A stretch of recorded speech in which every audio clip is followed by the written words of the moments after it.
ఓం నమో భగవతే వాసుదేవాయ. శ్రీకృష్ణాయ పరబ్రహ్మణే నమః. నాస్తి బుద్ధిరయుక్తస్య నచాయుక్తస్య భావనా నచాభావయతః శాంతిః అశాంతస్య కుతః సుఖం. అర్జున, చిత్తైకాగ్రత లేనివాడికి వివేక జ్ఞానం కానీ తత్వభావన కానీ ఉండవు. ఇవి లేనివాడికి శాంతి లేదు. శాంతి లేనివాడికి సుఖం ఎలా వస్తుంది? ఇంద్రియాణం హి చరతాం యన్మనోను విధీయతే తదస్య హరతి ప్రజ్ఞాం వాయుర్నావమివాంభసి. అర్జున, ఇంద్రియాలను నిగ్రహించాలని సాధకుడు ప్రయత్నిస్తూ ఉంటే మధ్యలో ఎక్కడో చిన్న పొరపాటు జరిగి ఒక ఇంద్రియం అతడి పట్టులో నుంచి జారిపోతుంది. అలా జరిగితే ఒక్క ఇంద్రియమైనా చాలు ఆ సాధకుడి సాధన మొత్తాన్ని చెడగొట్టి అతడిని పక్కదోవకు పట్టించి అతడి వివేక జ్ఞానాన్ని హరించి పారవేస్తుంది. ఇందుకు ఉదాహరణ, నడి సముద్రంలో ప్రయాణం చేస్తున్న ఓడ తుఫానుగాల్లో చిక్కుకున్నప్పుడు దాని చుక్కాణి కర్ర పట్టు కొంచెం తప్పిపోయినా సరే నావ మొత్తం ఎటో కొట్టుకుపోతుంది. ఇంద్రియాల బలం కూడా అటువంటిదే. అందుకే ఇంద్రియ నిగ్రహం చాలా ముఖ్యం. తస్మాద్యస్య మహాబాహో నిగృహీతాని సర్వశః ఇంద్రియాణీంద్రియార్థేభ్యః తస్య ప్రజ్ఞా ప్రతిష్ఠిత. అర్జున, కనుక తత్వమననశీలి అయిన సాధకుడు తన ఇంద్రియాలలో ప్రతి ఒక్క ఇంద్రియాన్ని అన్ని రకాలుగాను నిగ్రహించి ఆయా ఇంద్రియాలు ఆయా విషయాల వైపు పరుగులు తీయకుండా జాగ్రత్త చేసుకోగలిగితే ఆ సాధకుడు స్థితప్రజ్ఞుడు అవుతాడు. యానిషా సర్వభూతానాం తస్యాం జాగర్తి సంయమీ యస్యాం జాగ్రతి భూతాని సా నిశా పశ్యతో మునేః. అర్జున, ఏ పరమార్థతత్వం జ్ఞానయోగ సిద్ధుడికి పట్టపగలు నిండు వెలుగులో ఉన్న వస్తువులాగా స్పష్టంగా ప్రత్యక్షంగా దర్శనమిస్తూ ఉంటుందో అదే తత్వం సామాన్య జీవులకు కటిక చీకటిలో ఉన్న వస్తువులాగా ఏమీ కనిపించకుండా అర్థం కాకుండా ఉంటుంది. సామాన్య జీవులందరికీ ప్రత్యక్షంగా విస్పష్టంగా కనిపించే రాగద్వేషాదిపూరితమైన అజ్ఞాన వ్యవహారం ఏదైతే ఉందో అది జ్ఞానసిద్ధుడైన మునికి అస్తిత్వం లేని వస్తువులాగా కటిక చీకటిలోని వస్తువులాగా ఏమాత్రమూ కనిపించకుండా ఉంటుంది.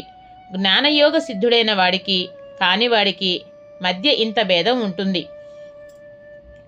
ఆపూర్యమాణమచల ప్రతిష్టం సముద్రమాపః ప్రవిశంతి యద్వతు తద్వత్ కామాయం ప్రవిశంతి సర్వే స శాంతిమాప్నోతి న కామకామీ.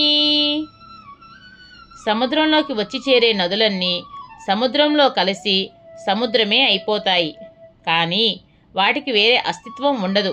ఇదే విధంగా స్థితప్రజ్ఞత్వాన్ని సాధించిన ముని చుట్టూత ఎన్ని రకాల ఆకర్షణీయమైన విషయాలు గుమిగూడినా అవన్నీ అతడిలో కలిసిపోతాయే గాని అతడిలో సంతోష దుఃఖాది రూపమైన మార్పును తీసుకురాజాలవు. అలాంటి ముని మాత్రమే మోక్షాన్ని అందుకోగలుగుతాడు. తన దగ్గరకు చేరిన ఆకర్షణీయమైన పదార్థాలను చూచి కూడా వాటిని కోరుకునే సాధకుడు ఎన్ని రకాల యోగాలు చేసినా మోక్షాన్ని అందుకోలేడు. విహాయ కామాన్ సర్వాన్ పుమాంశరతి నిస్పృహః నిర్మమో నిరహంకారః స శాంతిమధిగచ్చతి. అర్జున, తన హృదయంలో దాగి ఉన్న రహస్యమైన కోరికలను కూడా తొలగించుకొని ఆహార ప్రయత్నం కూడా వదులుకొని అహంకార మమకారాలను విడిచి ఉండే సాధకుడు శాశ్వత శాంతిని అంటే మోక్షాన్ని అందుకుంటాడు.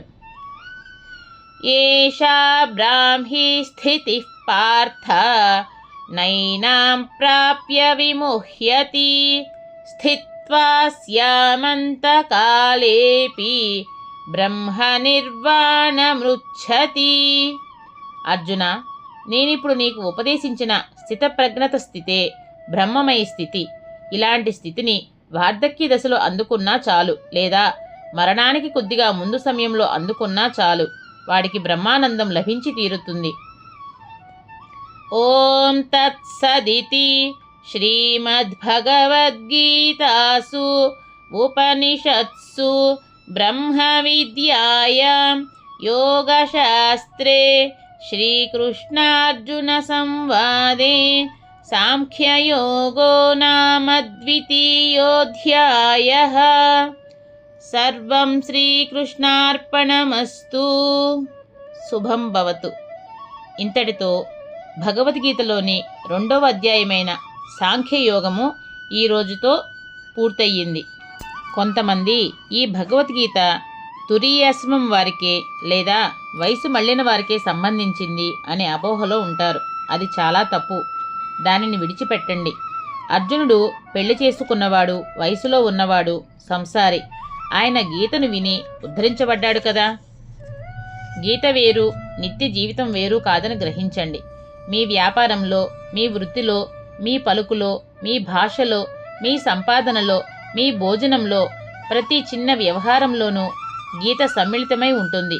కనుక గీత మిమ్మల్ని ప్రేమించి, పాలించి, బోధించి, శాసించి, హితోక్తులను చెప్పి మహాపురుషుడుగా తీర్చిదిద్దుతుంది. కనుక గీతను తెలుసుకొని మన రాతను మార్చుకుందాం. తలరాతను మార్చుకోవాలంటే భగవద్గీతలో ఏమి ఉందో రేఖాను మాత్రంగానైనా తెలుసుకుంటూ పారాయణ చెయ్యాలి.